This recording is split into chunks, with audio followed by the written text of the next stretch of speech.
దోస్తులు నేను పొలం కాడికి వచ్చిన, పొలం ఆరిపోయింది, కోతకు వచ్చింది అని విడిచిపెట్టి వారం రోజులాయే మిషన్ అత్తలేదు. నేనేం చేయాలని నాకు పెద్ద బాధ అనిపిస్తుంది.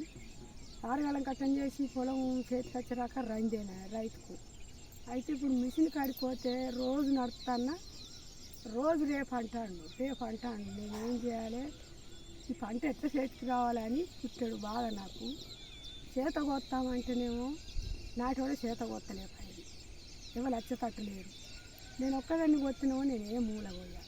ఈ రైతుల కట్టం, రైతుల బాధ గిట్టుకుంటుంది. నేను మందు బత్తాలేమో అప్పుడు అడిగిన ధరకు, ఆయన ఇచ్చిన ధరకు తెచ్చి, ఇప్పుడు అడ్ల పంటనేమో బీట్లో వస్తామంటే నా చేతికి వస్తలేదు. తెల్లారితే పొద్దుకితే పొద్దుకేడు ఆనలు వస్తున్నాయి, గురుగుతాంది, మెరుపుతుంది. కొంతమంది ఏమో అడ్డు నేర్పుకొని పోతాను. నేను కోస్తామంటే ఒక పురుగు దొరికేటట్లేరు. ఇప్పుడు ఇవి ఇంత కష్టపడి కోసి నేను బీట్లో వస్తే వాళ్ళు అన్న ధరకి ఇవ్వాలి. వాళ్ళు ఇచ్చిన ధరకే నేను మందు బత్తాలు లాగోడి తెచ్చిపెట్టిన. మళ్ళీ వాళ్ళు అడిగిన ధరకే నేను అడ్లు ఇవ్వాలి. అట్లా అయితే అట్లాయే కానీ ఇది చేతికచ్చుడు కట్ట ఉంది.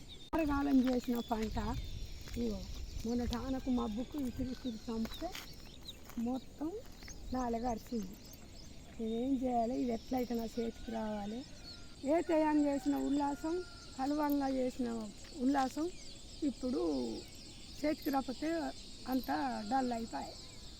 బాధలు గిట్టుంటాయి వ్యవసాయం పనులు. మా రైతులకు ఏమి లాభం లేదు. ఇది చేతికి వచ్చాక మా పంటే కాదు, వేసి గడ్ల పంట ఏటవలి బిడ్డ.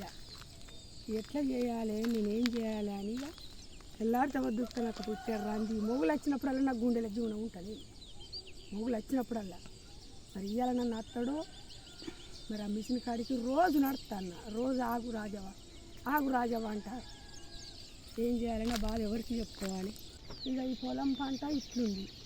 మరి ఇంత కూరగాయలు పెట్టుకుంటే దాన్ని ఇత్తులు పెట్టాలి, నీళ్ళు కట్టాలి, మందు కొట్టాలి, అడుగు మంది వేయాలి. అవి చేతికి వచ్చినాక అవి మార్కెట్లకు కొండపోతే 10 రూపాయలు ఉంటే 5కే అడుగుతుంది.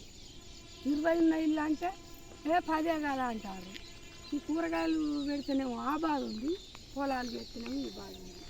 మా రైతు ఏ పంటకు లాభం ఉంది? అంతా నష్టమే. ఎప్పుడు ఒకళ్ళు పాదేవ పగుడే రైతు పంట పెడితే పాదేవ పడుకుంటా బతిలాడుకుంటా సైకిలాయని బతిలాడాలి, ఇటు మిషనయ్యని బతిలాడాలి, అటు కూరగాయలు అమ్మితే వాళ్ళని బతిలాడి వాళ్ళు అడిగిన ధరకు కూరగాయలు కూడా ఇచ్చేస్తాను. ఏ పంట రైతుకు లాభం లేకుండా అవుతుంది. కట్టం చేయాలని ఉన్న ఉల్లాసం దినుసు చేతికి వచ్చే వరకు ఉంటలేదు, ఈ కూరగాయలు చేతికి వచ్చే వరకు ఉంటుంది.